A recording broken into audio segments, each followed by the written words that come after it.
Om Sahana Bhavatu Sahanao Bhunaktu Sahaviryam Karavavahai Tejasvinavadhitamastu ma vidvishavahai. Om Shanti Shanti Shanti. Welcome to everybody, and welcome Claudia to this space together. We are going to speak about an important festival in the Indian tradition called Navaratri, and I thought to invite Claudia to discuss it together, because this celebration that is so important in India talk about a topic, a subject that is so dear to me and to my sharing, that is the topic of the sacred feminine and the divine mother. So welcome, Claudia, and tell us something about this such important festival. Thank you, Shakti. Always a pleasure to share with you. And tonight marks the beginning of the autumnal, for the Northern Hemisphere, 9 nights of the Indian goddess festival called Navaratri. Navaratri is a Sanskrit word which means Nava, which means 9, and Ratri, which is nights. And it's traditionally a 9-night and 10-day festival celebration of the Mother Goddess. And there's actually a couple of different Navaratris throughout the year, but the one that happens now in the fall, because 1 year of human beings is 1 day of the gods, and now we have just entered with the fall equinox. That's the sunset of the day of the gods, which is 1 year of the humans. We have entered into the night of the gods.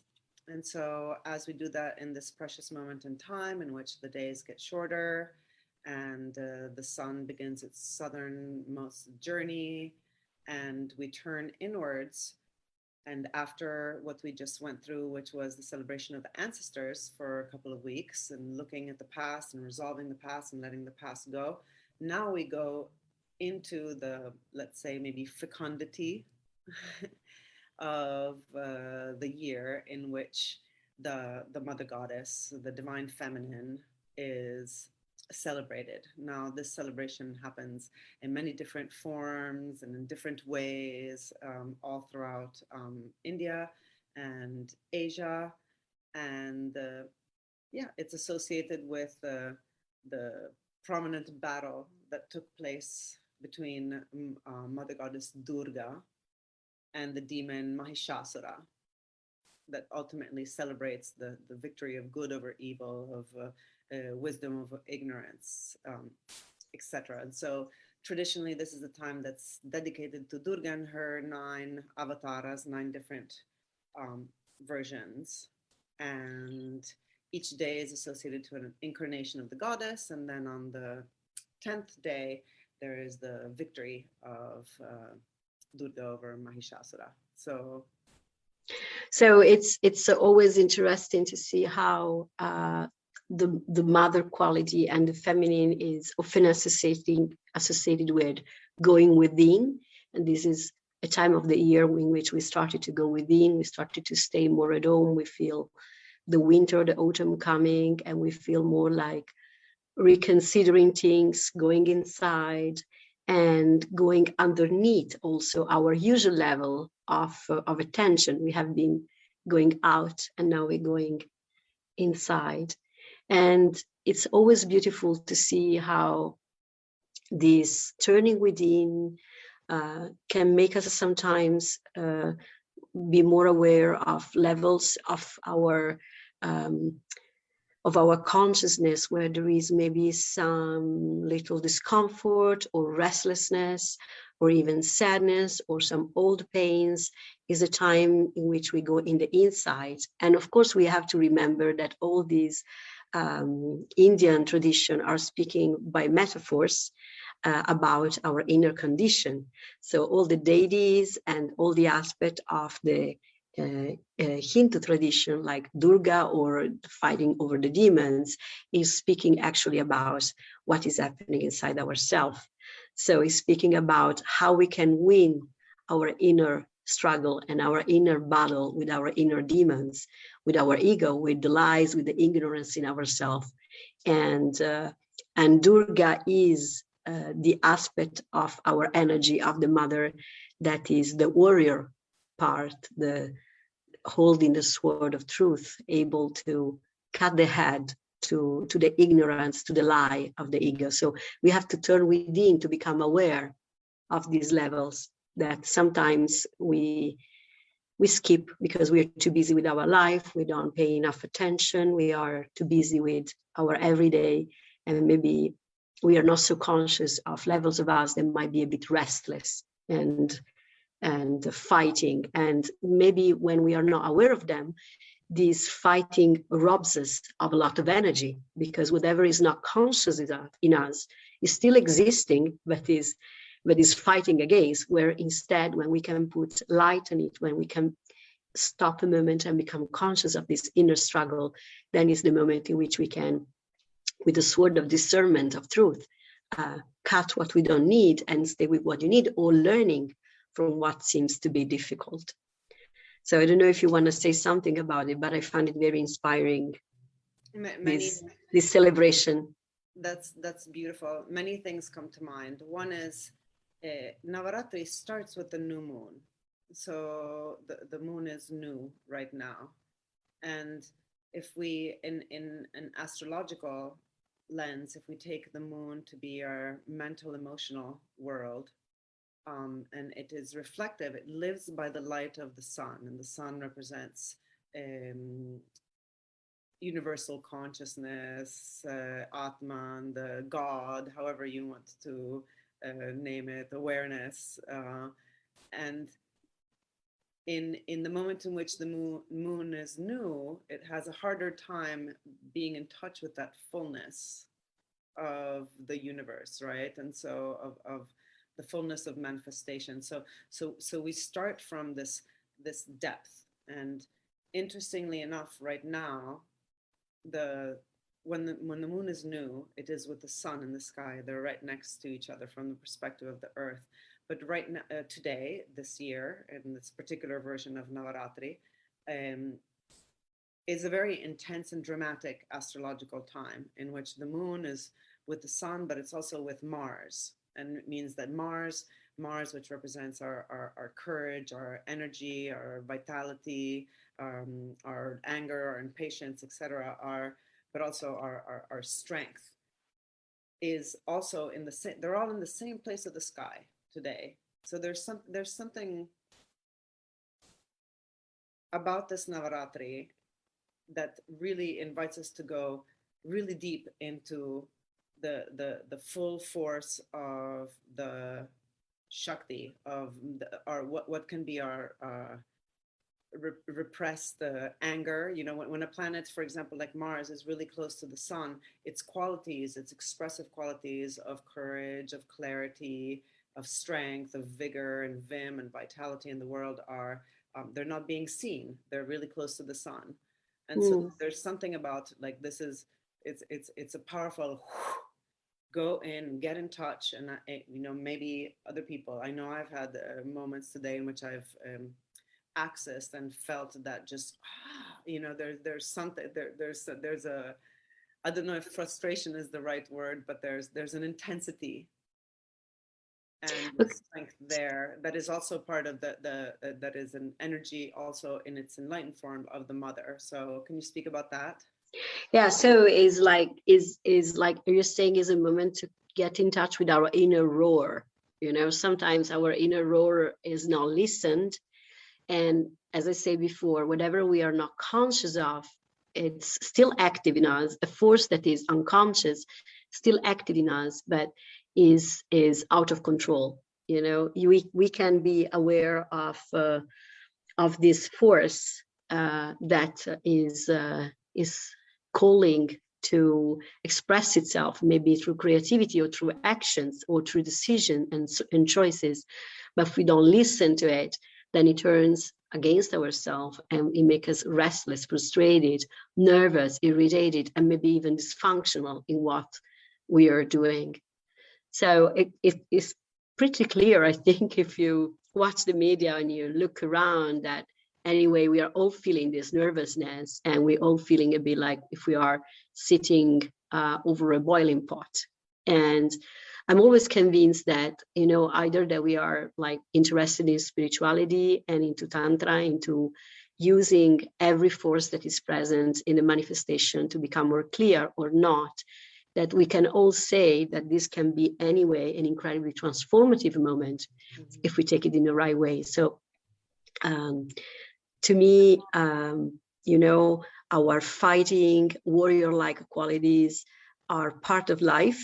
You know, we have, I would say, we have the duty to learn which battle we want to fight and which battles we can renounce to because they're not so important. Maybe sometimes if we are not conscious and present to ourselves, we might end up fighting battles that are useless, senseless, over petty little things, and we forget more profound and deeper battles that really can lead us to conquer ourselves, to become master of ourselves.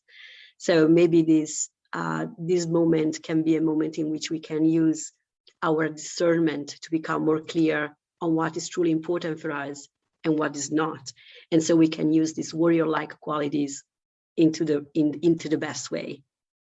Yeah, I agree. And you know, the beauty about Navaratri is that it is a period of time, as opposed to some other festivals that are just one day or here or there. This is a process.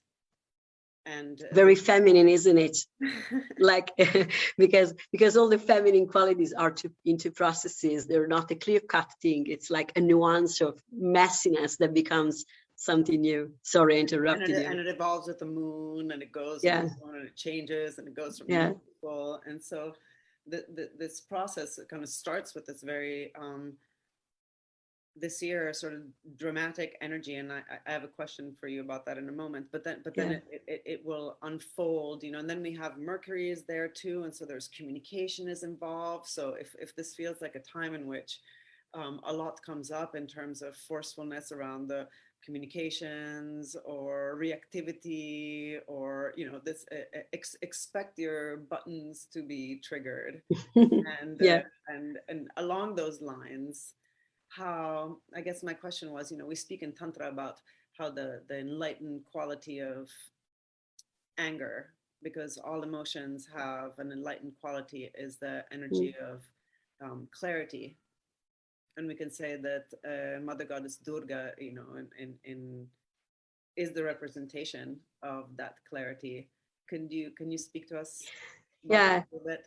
Yeah, it's very important we don't deny anything of our humanity, because sometimes we mistake our spiritual life as a way to escape from our humanity, opposed to understand that we are spiritual beings that are learning upon themselves through exactly this humanity. So anger is part of the palette of emotions, and when is expressed into conscious way, it can become a powerful spotlight to understand if we are not clearly living our life, if there is some boundaries, for instance, that have been stepped over, not necessarily physically, also innerly.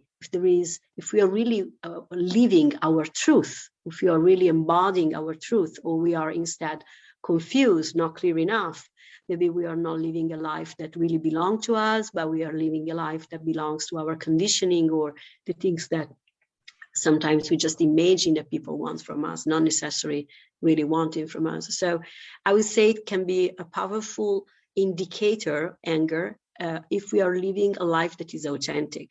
If we are so angry, you know, we should ask ourselves why. Is really just because, you know, the bus wasn't late, or the boss didn't give us, you know, didn't give us, I don't know, a raise up of wage, or there is something more fundamental that is there? Are we content? Are we living clearly with, you know, a life that is ours? And then, like, that anger then can become a drive for transformation, and maybe pulling down things that are no more real for us, and instead giving force to something that is more alive for us in this moment. Mm. Yeah, and sometimes the anger is environmental too. Yeah, absolutely. Well, I would say nothing is personal. Everything is impersonal. Everything is a movement of consciousness. And of course, in this moment, we are living a powerful collective moment, because that is all involved around the same thing. And this powerful moment sometimes make us feel frustrated. And this frustration or anger can be expressed in our life individually in different ways, sometimes even from opposite polarities, but what we can use this force for is becoming more clear and more authentic. So it does not matter what is the thing that makes you angry, if it looks like it's induced by the environment or it's more your personal life. You can use that energy. It doesn't have to use you. When we become victim of the anger, or when we repress it, it becomes aggressivity. Where instead, when we become clear about the anger, when we become conscious about the anger, then it can become a spotlight in our life. It doesn't mean that you go around shouting to people, but you become clear about what you want and what you are and what you are not and what you don't want. So that is the powerful energy that we can use for our own evolution.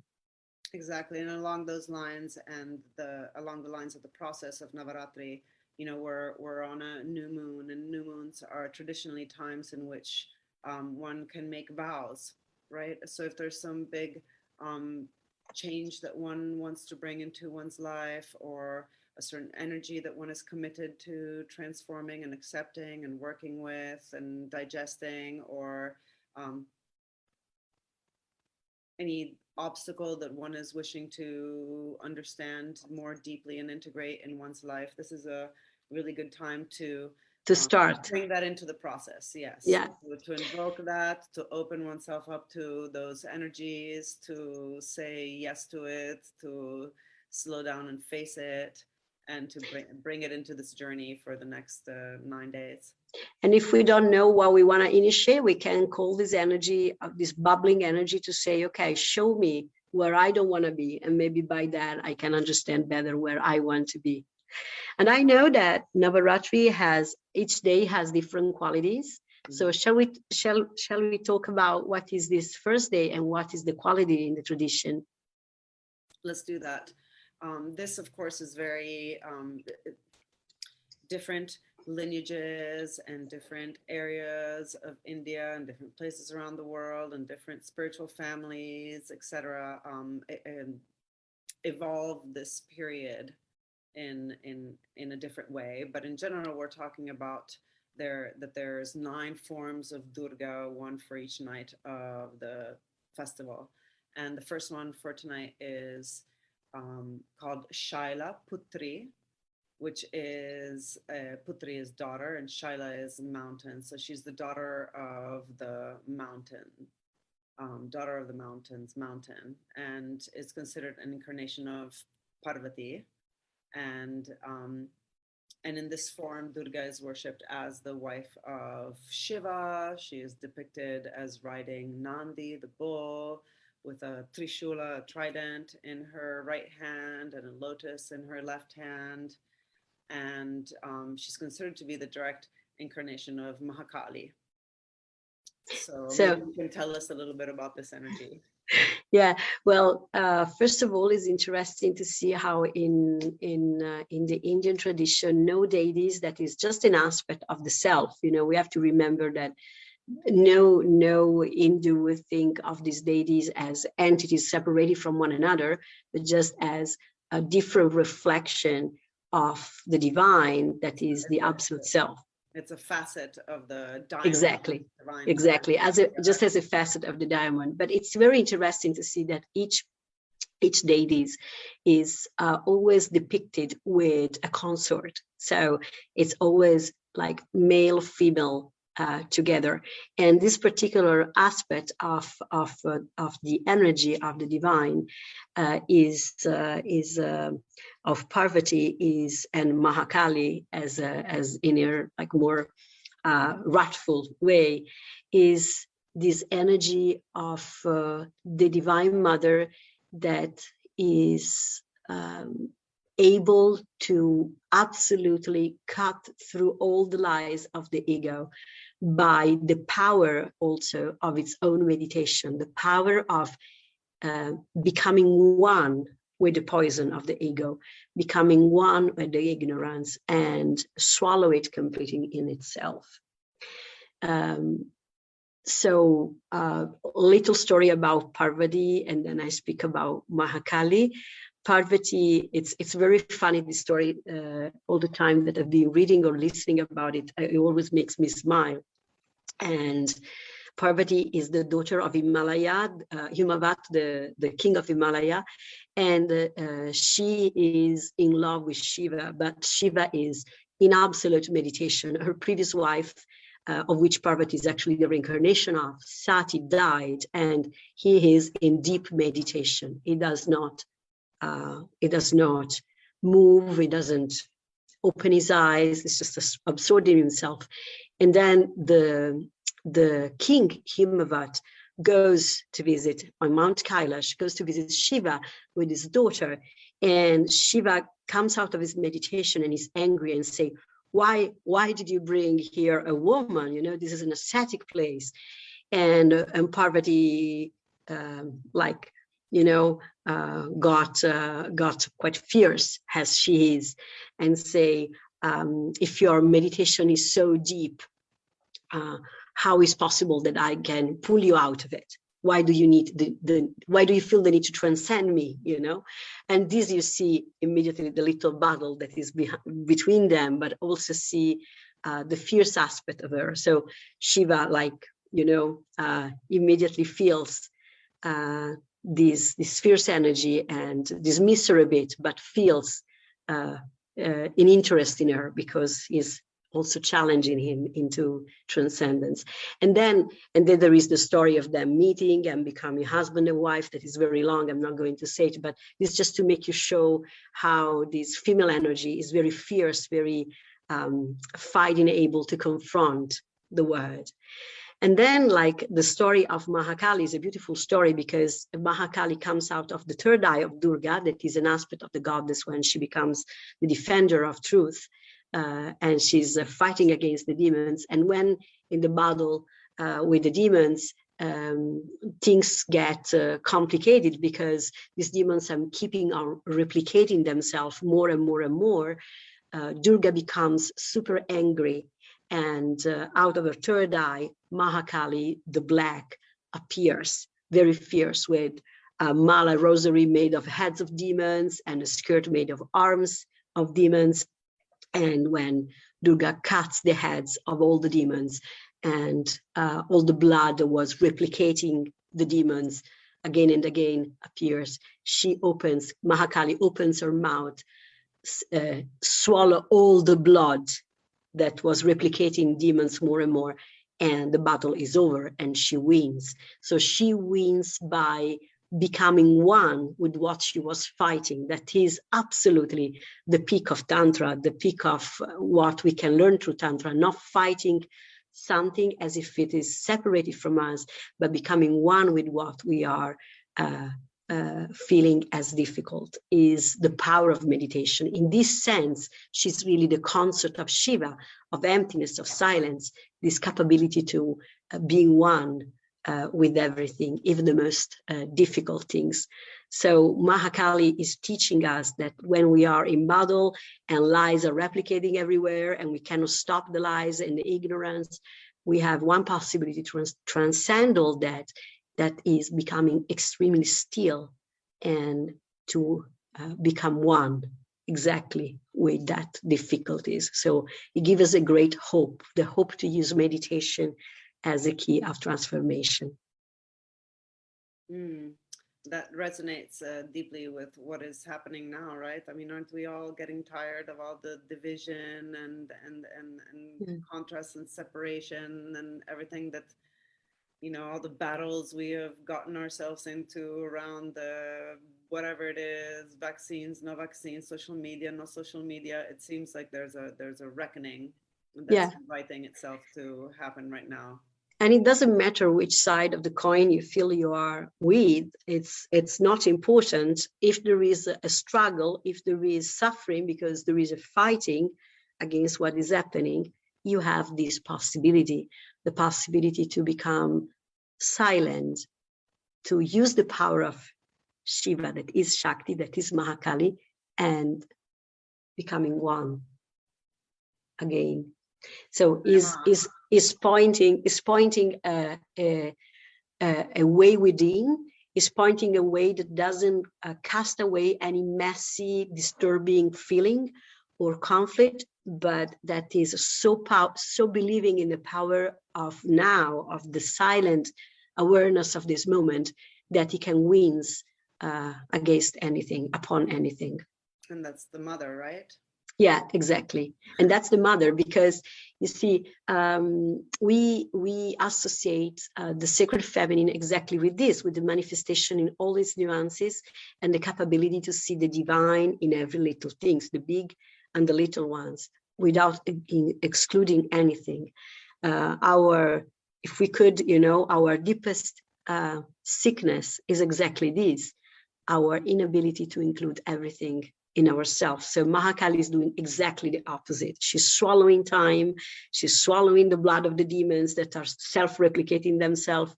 It's swallowing death, it's swallowing everything into herself.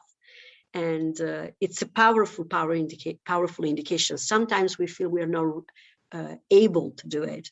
And instead we can. It's if our attention is on the right place, on silence. So, one of the things that we, during Navaratri, we listen to the Mahishasura Mardini Stotram. It's a particular chant that recounts all the victories of Durga against Mahishasura. And we say, Jayama, Jayama, Jayama, victory to the mother, victory to the mother, victory to the mother. Could we say that that is a celebratory chant to may love prevail? Absolutely. May love prevail. Yes. And may a love that can include every aspect without excluding anything prevail, not a love that is what maybe we imagine in our mind, but in unconditional space that can collect all the different polarities together and project us to a dimension that is more inclusive. Maybe so. Thank you, Claudia. Thank you for this moment together. And maybe we are going to see each other in the next days for the next chapters of Navaratri. Thank you and good night to everybody. Jai Ma. Jai Ma. Jai Ma.